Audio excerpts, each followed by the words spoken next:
Hi, everybody. Happy Friday. Thank you all for joining us. I am Lisa Pistilli. I am the president of the Media, Audience, and Content Marketing Association. I am honored that you are all here today to participate in a conversation with one of my dear friends, Luke Magerko of Mather. And I got to tell you, he's the easiest guy to talk to. There's so many great insights that come as soon as we delve deep.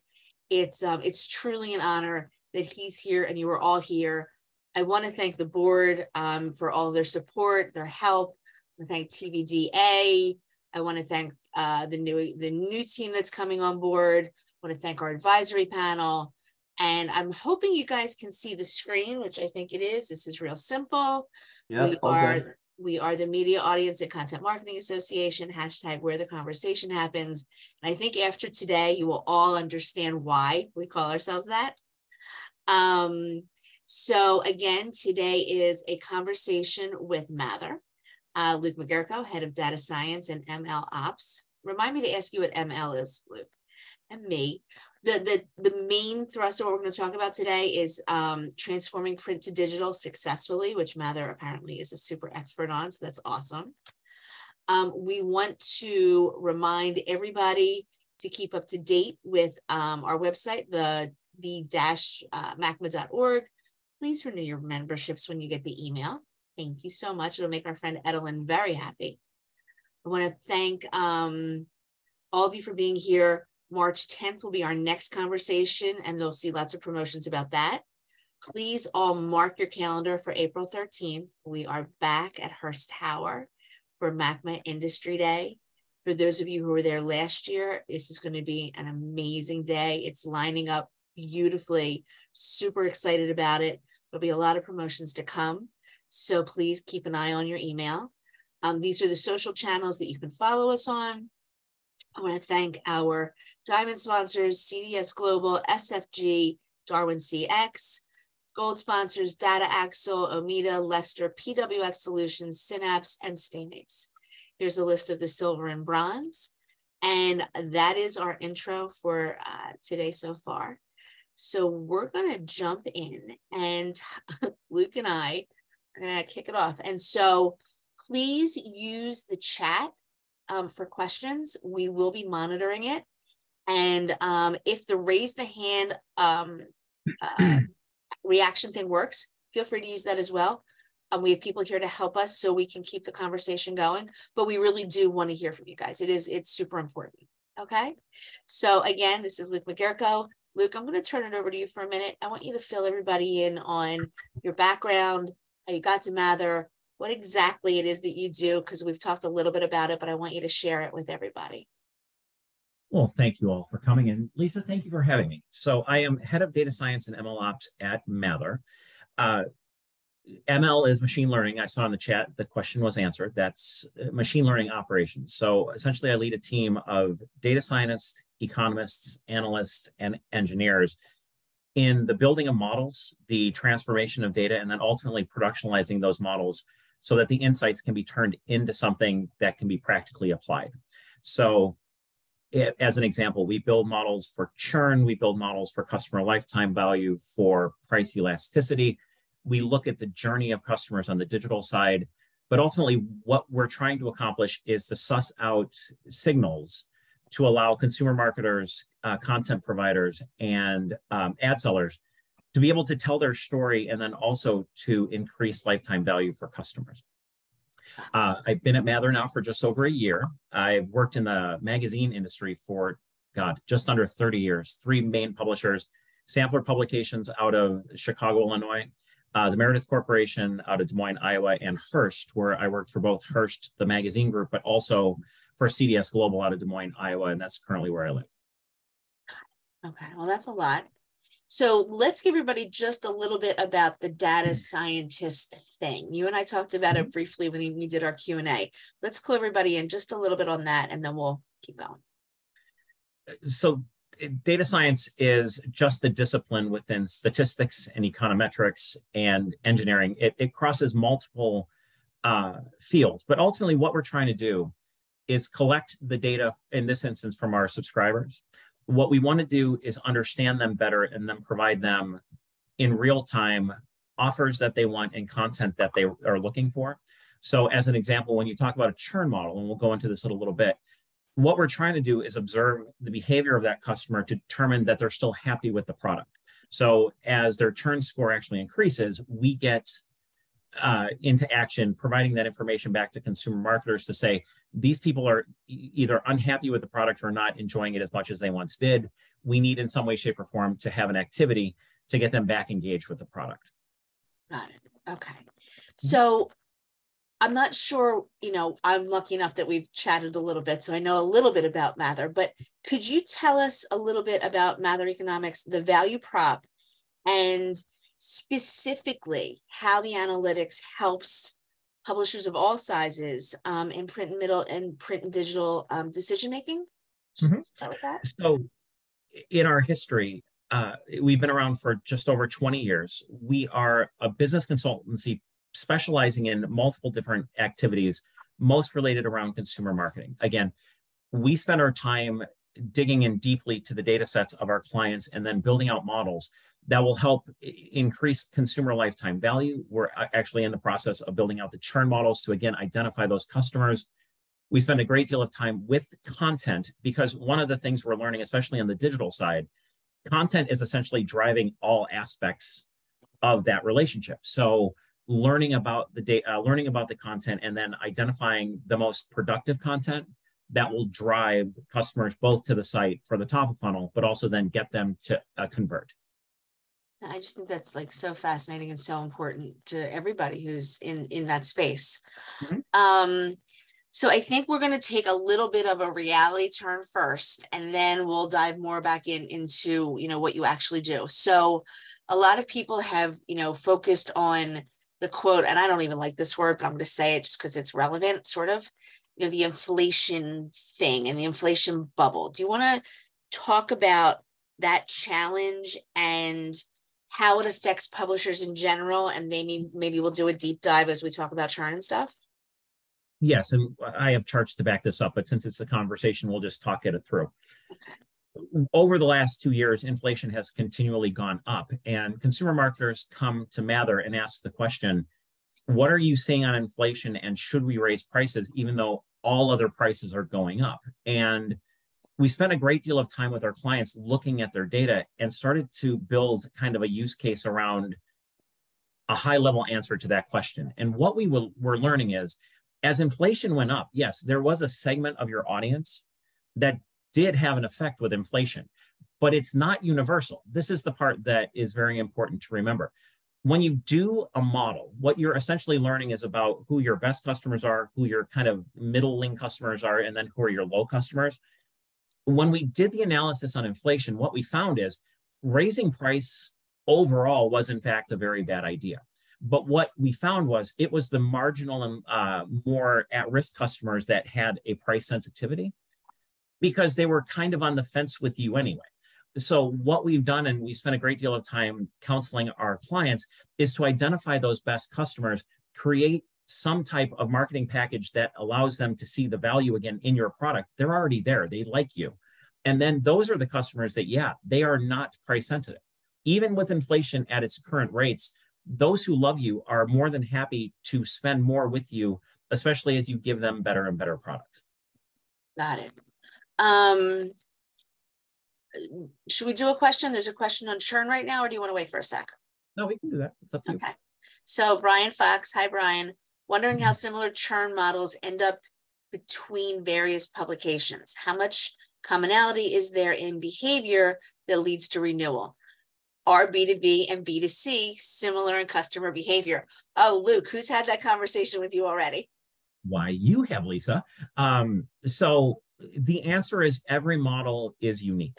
So if you were to think of it in these terms, we work with every individual client and we will go through the variables that we know are benchmarks for the entire industry. So as an example, how long you've been a customer, how long you've actually been on the website, how much you spent, have you given it as a gift? We know that there is a core group of variables that work for every publisher, but ultimately, yes, it's unique because there's nuance. So every individual publisher has their own separate set of variables. The other thing that's important to this question, and I'll answer the B2C and B2B in a moment. The other interesting thing is the weight of how much these variables matter differ completely by publisher. So as an example, we all know, and for any consumer marketer on the line, that the renewer, the person who has renewed 2 times with you and 3 times with you, are incredibly valuable to you. The difference is what the model is going to suss out is how valuable they are. So what we're seeing is we can actually quantify that and turn that into a number to say, as a percentage, they're more likely to stay with you based upon that 2nd to 3rd year. From a price standpoint, it's worth X amount of dollars for the person who stays between years 2 and 3. That's the value of the model. For B2B and B2C, the customer behavior is very interesting because B2B, we have to first start with the concept of who's actually buying the subscription. So it's for a B2C, it's very straightforward. The customer is, in fact, buying the subscription and you have a relationship with that individual. For B2B, the question is it part of your job? Is it part of some other activity that we cannot identify? So that's one of the main challenges with B2B and B2C and how we actually will build those models. Got it. Interesting, right? Mm-hmm. It's really amazing. I think you should show that chart. I thought it was really interesting, especially the one over time. Yep. You know which one? I really thought that it's a great lifting off point for this. Yeah. So we're going up with the chart right now. So, and I apologize for not being completely clear on the question. What we are describing, and can you see my screen? I might be able to if I move it. But I just think everybody, if you explain it a little bit, I just think it shows the over time and the differences, and that how over time that, after year 1 or 2, what we were talking about this morning, mm-hmm. was that they are locked in. And I think that's relevant. And I think, what you and I said earlier was that I thought that was fascinating and it could be really helpful to, everybody here today, because mm-hmm. knowing that it's the time that you have them, I feel like mm-hmm. that is the key, right? And so I'm not sure if anybody knows this. And guys, if you want to raise your hand and say, yes, you're all aware that after 2 years, you guys really have these people, I would love to know that. I mean, I didn't know, and I've been around a little bit. So I just thought that was a real fascinating point that I thought Luke should, definitely share. Right. So for price increases, especially in the magazine space, in year 1 to year 2, there's a step up. So you acquire a customer, and then traditionally there's a price increase within the file. What an economist does is we start with exploratory data of your file, and what we do is something called a survival analysis. A survival analysis actually comes from biology. It literally is what it describes. It's in the wild, something is born. What are the odds that it survives year 1, year 2, year 3, and year 4? That process, the biological process, actually works in economics as well. So as Lisa pointed out, what we do first with the data sets that we have is we will look at subscribers. For print, it's usually an annual subscription.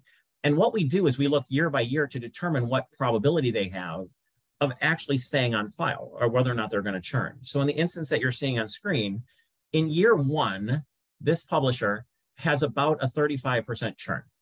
So 65% of the people will renew. In year 2, that number drops to about 45% of that initial cohort still is on the file. But what we try to game to is we look here at year 2, and then we see that there's a small decline in year 3. And then once you get them around year 3, it's a fairly flat line. The reason why that's important, and one of the things that we do, is we try to help our clients actually understand the survival analysis, because what we want to tell them is year 1 might not be your best year to raise price a lot. Because again, as you think about acquisition and how hard it is to get customers on file, you already have them. So the question becomes, how do you get this first year's churn rate to go up so that you have less people leaving you? Because as you know, once you get them into year 1, year 2, and year 3, they become fairly static customers. And that's where, again, they're fully engaged with your product. They like your product. They're renewing efficiently. That becomes the time when you start offering them other products and also getting them to the point of their very high lifetime value. Down below, we have a chart for monthly subscribers as well. So this is a digital thing where, again, you can see that once you start the process, you're going to lose a certain amount of people in that first month, and it goes down very rapidly. but then the line kind of flattens out again. So if you can get them to a certain point, again, you have loyal customers, and it's much easier to work with loyal customers on brand extensions, on increasing the value of that customer long-term. So our procedure starts here. And then we work through churn modeling to determine exactly where the customer individually is going to fall off. And that's also how we then decide pricing. Got it. Wow. I just, and again, this applies to both B2B and B2C or C2C, whatever, right? It still applies, and print and digital. Yes, all three. I think that's just, so interesting.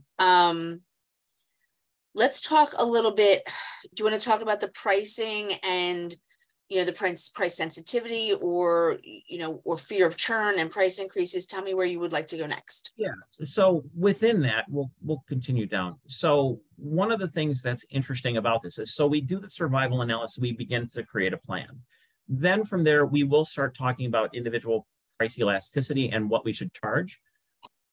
What we're going to show here on the screen right now is one of our tests that we've done with a magazine publisher over the last 6 months.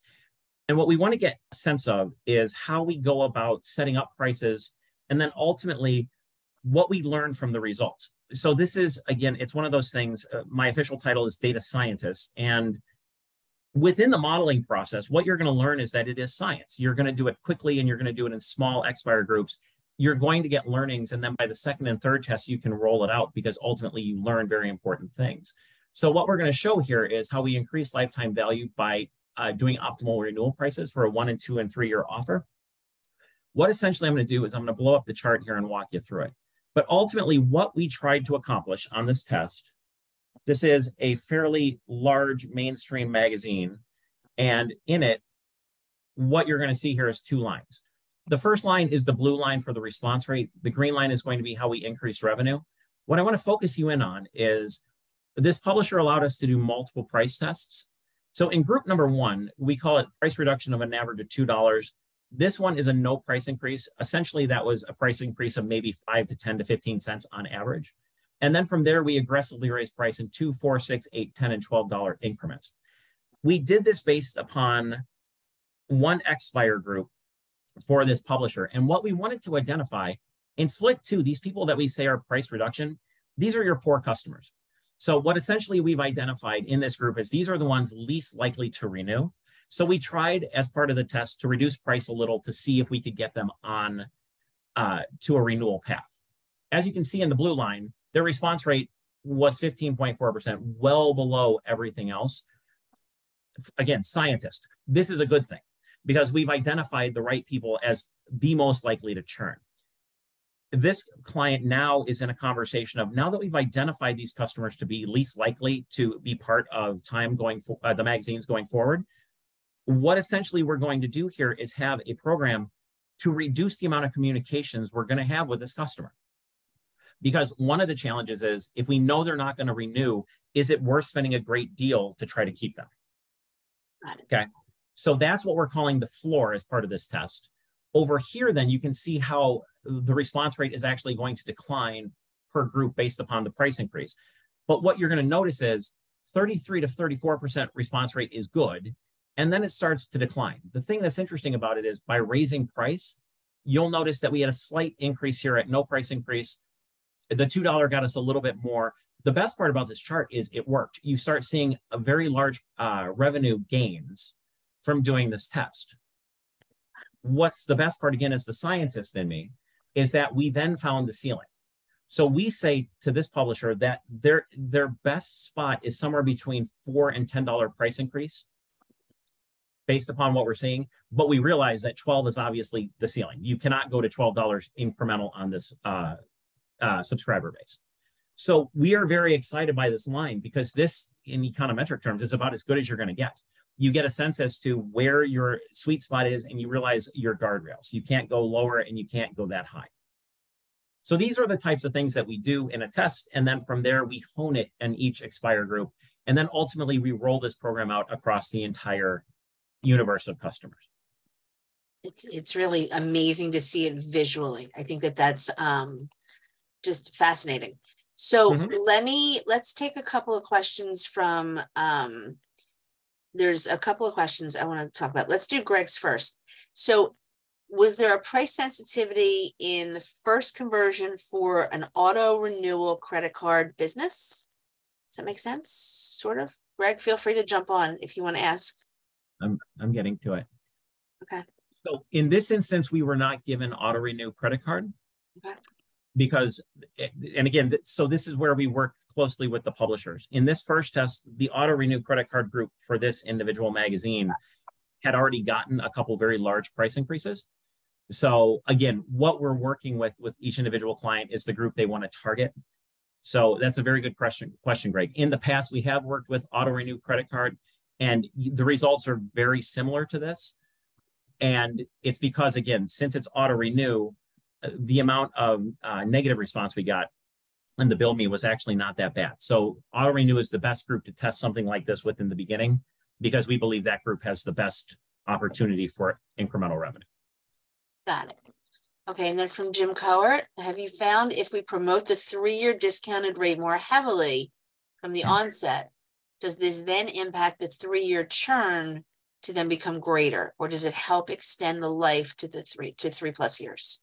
It's an interesting question. So the 1, 2, and 3-year exercise here, what we found was by pushing the 1-year rate up aggressively, we pushed a lot of people into the 2 and 3-year offer because it became that much more of a value, right? So if you think about it, and we'll just do round numbers here, if your current gap between 1 year, 2 year, and 3 is $10, $20, and $30, you can see that there's a benefit as you go along. However, by pushing that 1-year price up aggressively, yes, that pushed everyone into those 2 and 3 years, which allowed you to keep them on file.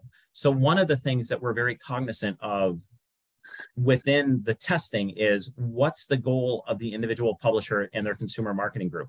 Are you trying to keep people on file for rate base? Are you trying to keep them for a long period of time?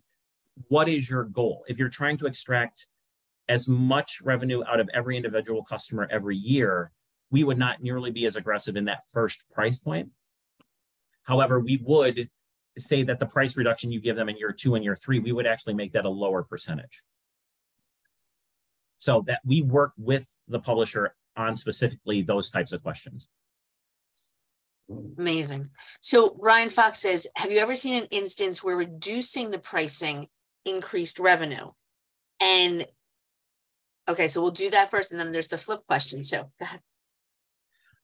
I believe my boss, Matt Lindsay, is on the line, and he's smiling when I answer this. No, that the answer is at no point have we ever seen a price reduction increase revenue. Magazines are a very interesting product. Because the prices are so reasonable, there is no place, you can't go low enough to actually get the customers into at a higher response rate based upon a lower price. So this, the reason why I bring up my boss is I came from data science where, yes, the theory was lower price equals a higher response rate. Ironically, in the tests that I've done here, I've never seen it work. And the econometric view is it's actually, the price increase is a much better strategic plan because, again, for the most part, on the magazine side, we believe that there's a great upside on price. We have many clients in Europe, and for all the magazine people online, I will tell you, the average price of a subscription for magazines in Europe is anywhere between 20 and 30 euro a month. Wow. Wow. Yeah. So they, a long time ago, came up with the theory of, again, we would rather have a much smaller audience that is incredibly loyal because that's the best customer lifetime value you could get. So that's the procedure that we see over in Europe. And it's interesting because, yes, their rate bases are incredibly small, but that was their strategic plan many, many years ago. Wow. It's just really, it's amazing. It seems counterintuitive, right? But, and the price sensitivity and the quantities, it really does help you determine. And once you see it visually, I think it really clearly lays out a path and an argument. And like you said, if you've never seen it, the opposite drive revenue, which is, obviously such, the important thing that everyone is tasked with. It really makes you take a step back, in my opinion. And figured like, well, wait, maybe I really don't, there's a lot to test, right? Oh yeah. And let's talk a little bit about how important and how critical the testing is to success. I mean, let's give a little bit of an insight in terms of a sample size. We're talking 5,000 subscribers, 3,000 subscribers, and whether, and I would use various, whether it's a paid test like we just saw or print to digital, various sizes. Tell me what the testing, as small as you've done and as big as you've done, in terms of results and what you get. So that's an excellent question. So the simplest way to describe this is we're all working on expire groups. So whenever your next expire group comes, we will work with groups as small as 2,000 expires, because again, what it comes down to then is if it's that small, around 2,000, you can only test a finite amount of things.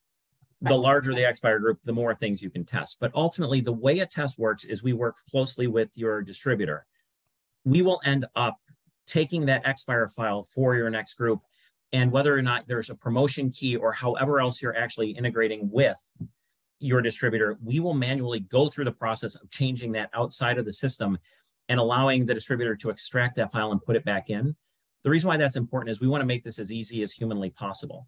When we do a test, we put a control group to the side immediately. So ultimately what we will do is say, these are the business as usual customers. We put them to the side. We see how they're going to react to a normal campaign. And then usually what we do is we have three groups. We will have one group which we identify as the poor performing customers, and those we will just usually leave alone on the price.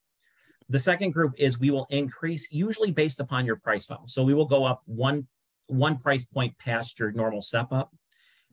That's for the second group. And the third group is we would usually go 2 prices past your normal step up. So generally speaking, if you're a $24, $29, $34 price point publisher, ostensibly, yes, we would go up $5 and $10 in the test. The goal is, again, we are trying in that first one to determine, can you go all the way up to $10 comfortably, or is it truly just the $5? We then work with publishers to hone that to say, okay, we might need a few more price points in between because we feel that's a better price than your current price structure. So that's where we collaborate closely with them. Interesting. And what would you say the max test size that you've done? If you've done 20,000 expires, and how far back? How old? So the largest we've ever done is between 30 and 50,000 in an expire group. Again, the goal is to put the control out there so that we're not risking that many at one time. Right. And then the thing that's interesting about magazine data on print, we'll talk about digital here in a second, but on the magazine side in print, we build our models essentially using 3 years worth of historical data because we want to see how they've interacted on the file. Print's hard because, again, there's not a lot of touch points. So if you think about it, knowing what effort they renew on, knowing whether they paid with cash, knowing whether or not they gave a gift, these are all incredibly valuable things. But we want to see that if they've canceled in the last 3 years. We want to know all of that information. So we build the model, and that model is usually very useful for at least a full year. Okay. Because again, the customers are not changing that much. So we build the model using the 3 years of history, and then we keep it and we do what's called scoring. So in every expire group, we look at those individual expires and we say, okay, knowing what we know from the model, let's apply it to each individual customer. And that score determines where they fall. Are they a poor performing customer? Should they get first price point increase or the second? Interesting. Mm-hmm. So then, can you apply this to digital as well? Like so tell us how you do the testing for the print to digital and vice versa.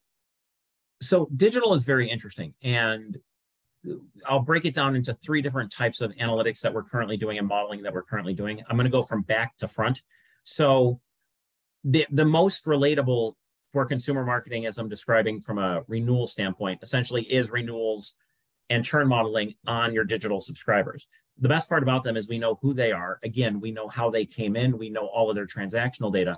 So we build out the models essentially as we do for print.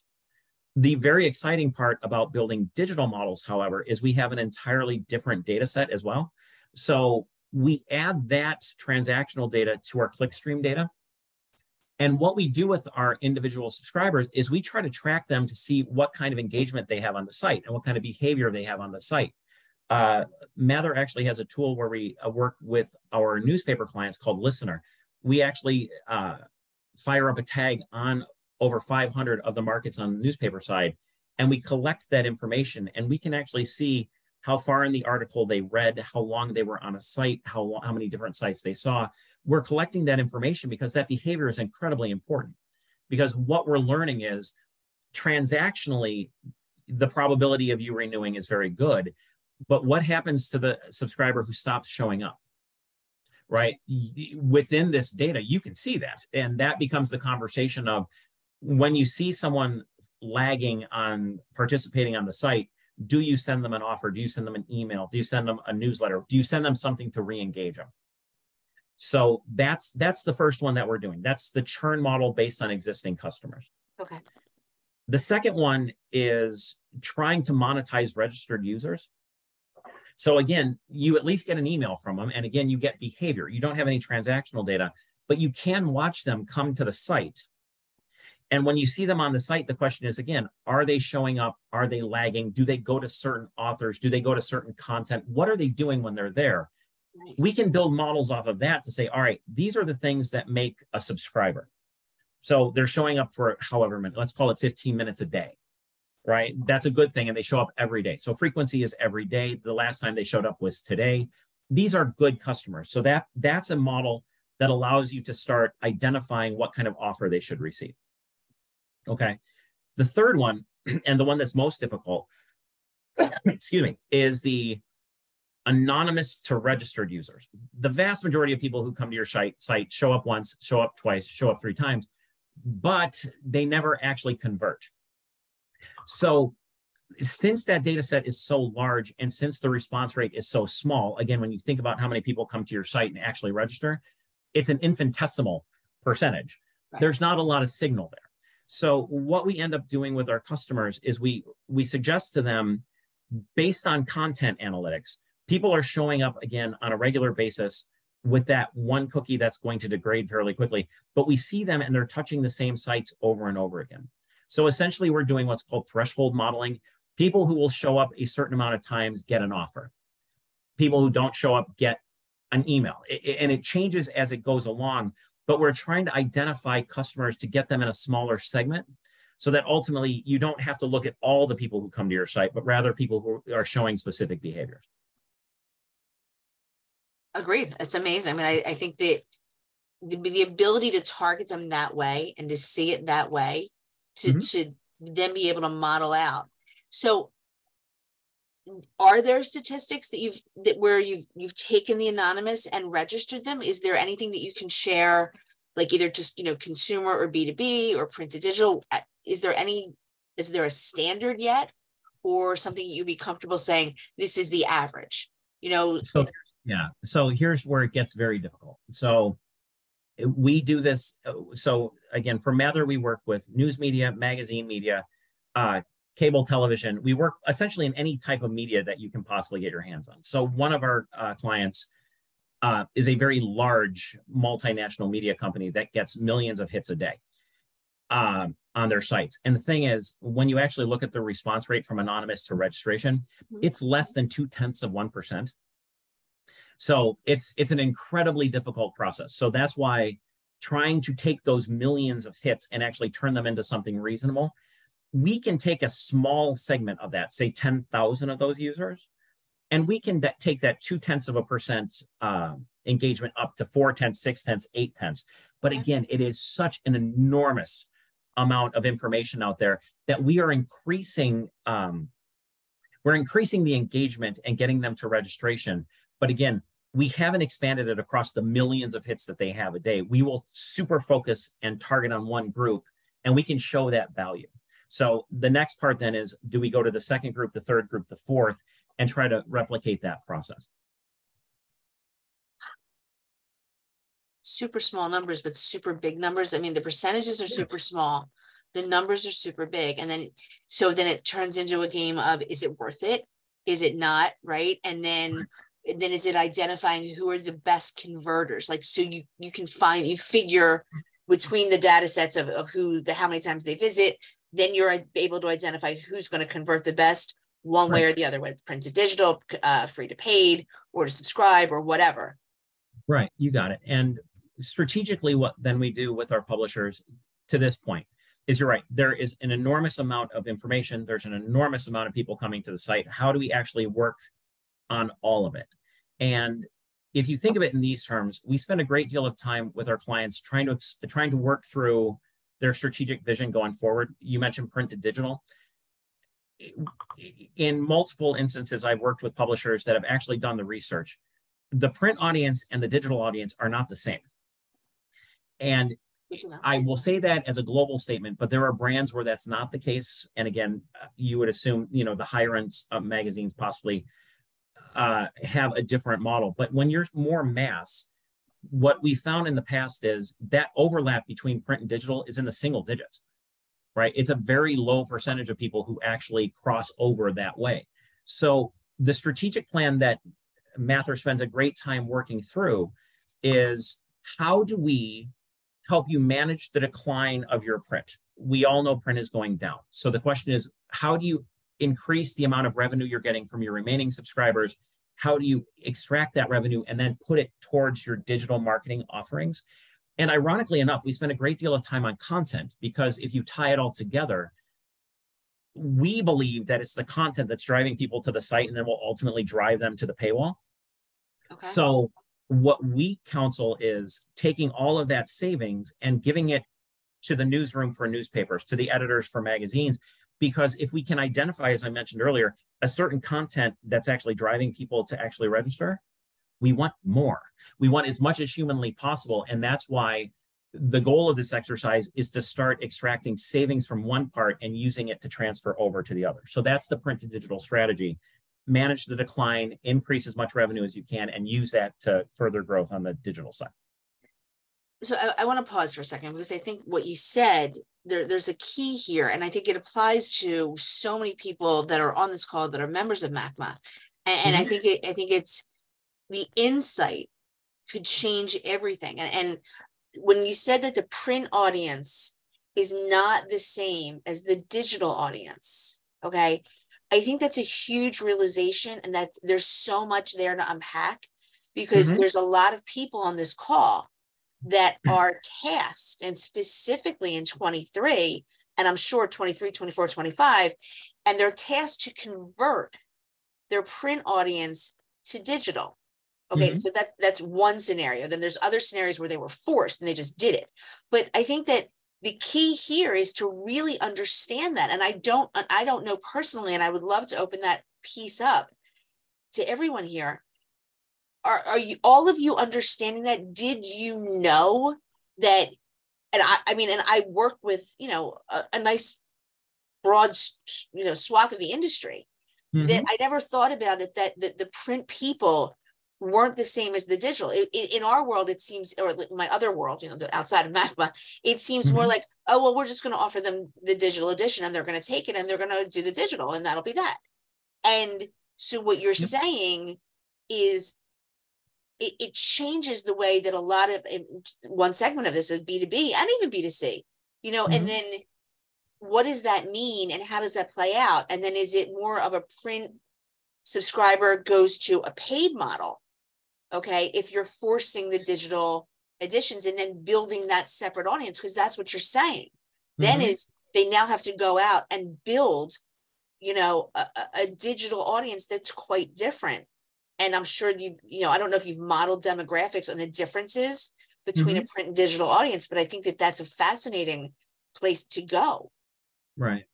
You're exactly right. So Joanne in the comments actually hit it right on the head. So the way we start this is through a CDP or any other data warehouse. What you're doing is you're looking at your two audiences to get that first number. What is the overlap between the two? So if you were to think of it this way and put it on a continuum, what you would find is the more mass, very large titles have a very low percentage.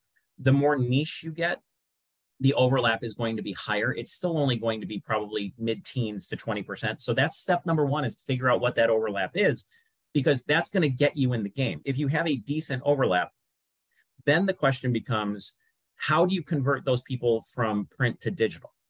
one of the conversations, I've been speaking to publishers my entire career, but most recently, a conversation has been around, is a membership a separate product, or is a membership a brand extension of the existing subscription? It comes down in two directions. There are some publishers that say it's a brand extension, some say it's a different product. Where we fall and where we want to start the conversation is when you get your best customers, the ones that we're telling you can raise price, and we tell you aggressive price increases, the question for the consumer marketer immediately is, that's way too much. That's going to scare them off. And it's true. I mean, again, the subject matter expertise of the consumer marketer is real, and they know how far they think they can push their customers. That's where this all starts the transformation conversation. These are your best customers. What do you do? And again, we spend a great deal of time in lots of different media outlets. The thing that's most interesting to us is they call it all access in the newspaper. So once you get to a certain price, point, that's essentially the transitory mode, right? So all of a sudden you're pushing them over into digital, and then slowly but surely, yes, it's entirely possible they will become a digital subscriber. So that's what we're looking for. And again, that's what we strategize with publishers to say, how do you look at your different products? Is your digital offering separate than your print? And if so, that's part one, and that's how we go through the process with you about managing that decline on one side while driving people to the digital side as well. Wow, there's so much. I mean, we could do like 3 days on this. Mm-hmm. So, okay, so Rich Murphy coming up with a great question. There it is. There are many controlled publishers with us today. Any counsel for them on how to migrate print to digital? Or since it's controlled, like I said, the publisher will just decide it. So suggestions, and I think that this goes into, we were going to talk about this, Mm-hmm. How to get ready for a digital transformation, things to not do. This all falls under that question. Thanks, Rich. So here we go. So for the controlled publishers on the line, you absolutely control it. So again, depending upon your current relationship to your rate base, right? So if there's an advertising concern that you may lose some of your subscribers, you need to be mindful of that. But ultimately, for control, no, you have complete control over it. And I have seen, and it seems like a more reasonable plan, that's just more of an override. You can change from print to digital, and you will have adverse effects, but it will probably not be nearly as bad as if you're a B2C magazine. So again, we would look into this with you, and we would counsel, testing, because again, you don't want to do it for everyone immediately, but you do want to get a sense of, all right, for a certain cohort of the group, probably actually your lowest performing cohort, the ones that you might, think that they're going to be leaving anyway, that's where you start. You turn them into digital and see what kind of results you get. So that is what we've seen in the past. And again, it's a very delicate situation, especially because it is such a seismic shift going from medium, print to medium digital. So again, we would counsel a small test, but yeah, you guys control it. So we would probably recommend that, yes, you could just make that change. Got it. So let's go. Let's go. Joanne has a comment on this. She says, you need the entire relationship. They may not be a subscriber to print if they attend your webinars or go to your paid events, and that lead gen may be the currency, and you have to evaluate. And Joanne, thank you for that insight. That's great. Oh yeah, Joanne. And we'll take it one step further. In some organizations, they do brand licensing. That's part of it too. The customer value inside of magazines is much different than that of newspapers or any other media we work with. You have multiple ways of calculating their lifetime value. Do they contribute to your rate base in the form of advertising revenue? Yes. Are they actually part of the newsletter? That's good because they're showing up and they're talking to you. Have they renewed 5 times? That's the real one that every consumer marketer knows. That's the revenue. In some instances on brand licensing, they buy a product that has your logo on it. That's part of the customer lifetime value too. And that's all included. And when you say, Joanne, about evaluating it, yeah, that's one of the things we try to do with as many clients as we have, creating that matrix to say, whether it's customer health, whether it's customer lifetime value, whether it's, how many touch points they have, They all have a different name for it, but yeah, we try to roll up as much of that information as possible to give you the holistic view of that customer. They have a value to you of X because they do all of these things. Mm-hmm. Before we sort of phase out, there was one question earlier.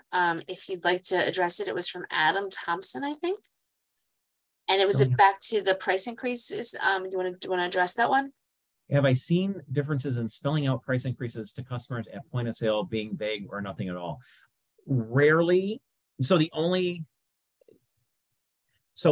in the mailing pieces that I've seen, it is rarely stated that this is a price increase, but rather it's always the savings off of retail. So I will have to go back and look, but I am unaware of a time that the price increase is spelled out. So for the most part, yes, it is just, this is your new offer and this is what comes in the mail. I've never seen it spelled out before explicitly, but that's a very good question, Adam, and I will look it up and then I'll share with Lisa if I find any of those cases. Fantastic. So I think as we sort of, and we're going to open it up hopefully in a minute or two, let's just do a big three. The big three mistakes that anybody should not make because they didn't follow the data. What are the big three? Because we have so much data, okay, it becomes very important to move away from what data scientists call heuristics. Heuristics is a fancy word for rules of thumb. So yes, we all know that group A is more productive than group B. The thing about that is a perfectly reasonable thing to know. What you want to do, though, is quantify how much that difference is. So again, from a renewal standpoint, yes, someone goes from renewal group, they're a 2-time renewer to a 3-time renewer. They're going to get a step up in price. But what's more important is to know whether that step up is enough. So that's the biggest mistake we see of thinking of these folks in very large segments still, because there's so much information. We can look at every individual customer and treat them just as that, as an individual customer, and actually kind of tailor what pricing and what offers they get. So that's the big one there. The second one, and this is a conversation more for consumer marketers as they start contemplating how to do their brand extensions. The way we look at it is brand extensions are always valuable, but it's where you actually place them that's going to give you the most amount of revenue. So as an example, again, as we mentioned, is that membership to digital part of your existing product or not? That has to be very clearly defined up front, and you have to know that the audience you have on print might not be your members. And that's the problem. The only way that I've seen this successful is by extending those brands out. And again, the problem with that is it's not going to give you the greatest response rate, because again, you start with a finite audience, your rate base. So you're not expanding out. But that's usually the best baseline to see if your product has value, because those are the people who love you the most. Okay. The third one with data, and I'm a data scientist, so I'm going to contradict everything I would tell any consumer marketer and data engineer on the phone. You have too much data.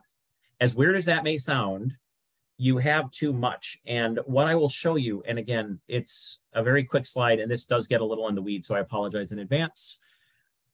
As a data scientist, I have a process that essentially says, I want every bit of information known to man, and then I am going to reduce the fields, right, in order to find those 7 to 10 to 15 to 20 best fields out there. So we started this conversation with best practices and benchmarks. The econometrician does something totally different. It's called a parsimonious model. Parsimonious is a fun word. It means cheap. What essentially this is saying is, I have done this a lot in my career. I know that these 10, 15 variables matter the most. And I have other information out there, so I'm going to try them to see if it will actually make the model more effective. But the parsimony comes in by the fact that we've done this a lot. We already know, to the original question, that yes, these are the ones we start with, but each individual publisher should have nuanced bits of information that we will look at. So what you're looking at here is what this is called is the forward stepwise selection. Yeah, you start with the bag of variables that you know, and then you toss them out one at a time to see where it actually works.